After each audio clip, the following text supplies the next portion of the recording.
காலையிலே வந்து இன்னைக்கு கோர் கமிட்டி மீட்டிங் நடந்துச்சு. அதில் ஓபிஎஸ் அன்னை காலையிலே தெளிவாக சொன்னார். நான் சென்னையில் இருந்தேன்னா இது தியாசபியல் சொசைட்டியில் வாக்கிங் போகிறது வழக்கம். உள்ளபடியாக அன்றைக்கி எதிர்பாராம தான் முதலமைச்சர் நான் அங்கே சந்திச்சப்போ அவர் உடல்நலம் பற்றி நான் விசாரிச்சிட்டேன்.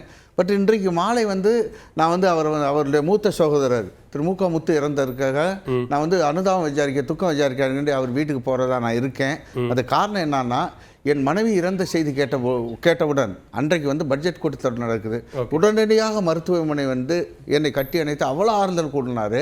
அது மட்டுமல்ல, இங்கே மூத்த அமைச்சர்கள் பலரை அங்கே வந்து இறுதி நிகழ்ச்சிக்கு பெரிய குளத்துக்கு அனுப்பிச்சு அத்தனை வந்து அனுதாபம் தெரிவிச்சு. அது மட்டும் இல்லை, என் தாயார் இறந்த பொழுது, அதே முக்கியமான போயிட்டு, என் அம்மா இறந்த பொழுது அவர் தொலைபேசியில் பேசியது மட்டுமல்ல, மூத்த அமைச்சரான அண்ணன் ஐபி அவர்களையும் இருக்கக்கூடிய அந்த மாவட்ட சட்டமன்ற நாடாளுமன்ற உறுப்பினர் அனுப்பிச்சு அனுதாபம் கேட்டு 30 நாள் கழித்து நான் சென்னை வந்த பிறகு என்னை நேரில் சந்தித்து என் அம்மா இறந்ததற்கும் அவர் அனுதாபம் தெரிவித்த நிகழ்ச்சி என் நெஞ்சை நெகிழச் செய்தது. வேற திரு எடப்பாடி பழனிசாமி அவர்கள் என் அம்மாள் இறந்த பொழுது ஏன் நேரில் சந்தித்து ஒரு வார்த்தை கூட கேட்கவில்லை. இதுதான் இருவருக்குள்ள வித்தியாசம்.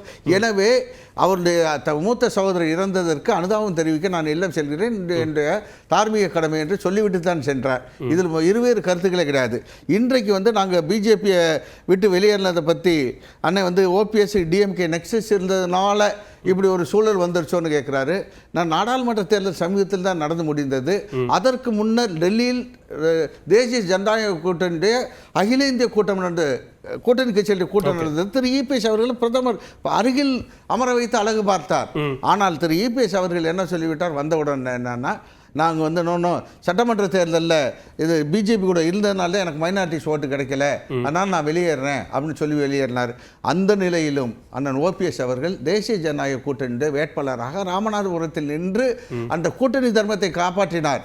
இன்றைக்கு அவரை அப்ரப்டாக கட்சியில் கூட்டணியில் சேர்த்து கொண்டது மட்டுமல்ல, திரு அமித்ஷா அவர்கள் இன்றைக்கு அவர் சொல்படி நடப்பதை போல திரு அமித்ஷா அவர்கள் தான் ஓபிஎஸ் அண்ணன் அவர்களை சந்திக்கல, கூட்டணி தொடர்ந்து நீடிக்கக்கூடிய ஒரு நீங்க திரு எடப்பாடி பழனிசாமி குறிப்பிட்டு சொல்றீங்க. ஆனா பிரதமர் மோடியையோ உள்துறை அமைச்சர் அமித்ஷாவையோ குறிப்பிடல. எங்க கூட்டணி இறுதியானதற்கு பிறகு ஒரு முறை கூட அந்த சந்திப்பு நிகழ்வே இல்லை. அதை சொல்ல வரேன், நான் சொல்ல வரேன், அதை சொல்றதுக்கு தான் வர்றேன், டிஃபரன்ஷியேட் பண்ணி வர்றேன். வெளியில போனவரை முன்னிலைப்படுத்துறீங்க, நீங்க வந்து கூட்டணியில ரத்ன கம்பளம் விரிச்சு நீங்க வரவேற்கிறீங்க. ஆனா கூட்டணியில இருக்கிறவரை வந்து துச்ச